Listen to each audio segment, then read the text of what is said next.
I love you, Allah.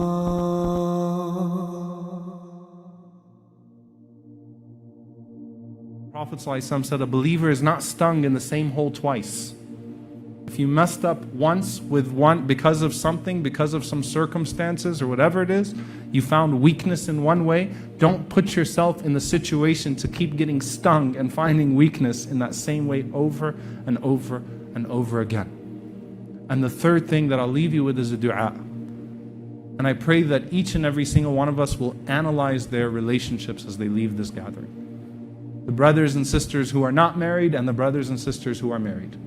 That you'll analyze your relationships and analyze what is permissible or what is not permissible about those relationships and stop things before they get out of hand. A dua from our Messenger sallallahu alaihi wasallam, which is very profound. And he was asked for a comprehensive dua, and he taught us this extremely comprehensive dua. He said sallallahu alaihi wasallam to say, Allahumma inni as'aluka al-huda wal-tuqa wal-afafa wal-ghina. Allahumma inni as'aluka al-huda wal-tuqa wal-afafa wal-ghina. Oh Allah, I ask you for guidance. But it's one thing to be guided in knowledge. Hidayah fil ilm wal-rushd fil amal. Guidance is in knowledge, and then there is guidance in action. So it's one thing to be guided in knowledge, but sins corrupt our heart and they corrupt our mind, and eventually corruption in our action could even corrupt our knowledge. So the Prophet ﷺ said, say, Allahumma inni as'aluka al-huda wa tuqa. Ask Allah for taqwa, the ability to abandon sin, to stay protected from sin. Taqwa is literally to be shielded from sin. To be shielded from those things that would compromise you being on that path. And it's really interesting because in the du'as of the Prophet ﷺ, when he tells us to ask for guidance, he rarely only specifies guidance, but there's something else after the guidance to keep you on it. Allahumma ahdini wa saddidni.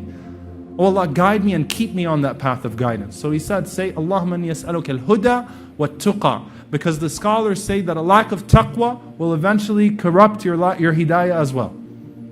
A lack of taqwa will lead to a lack of hidayah as well. It'll take you off the path as well.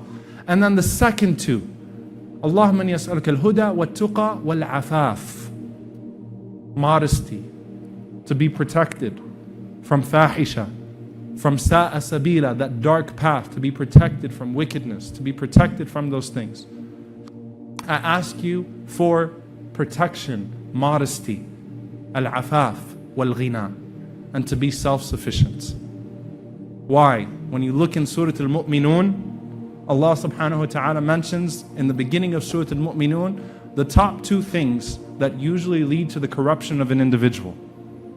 Either money or zina, or both. So al-afaf wal-ghina are things that we seek protection, that we seek from Allah subhanahu wa ta'ala as means of protection.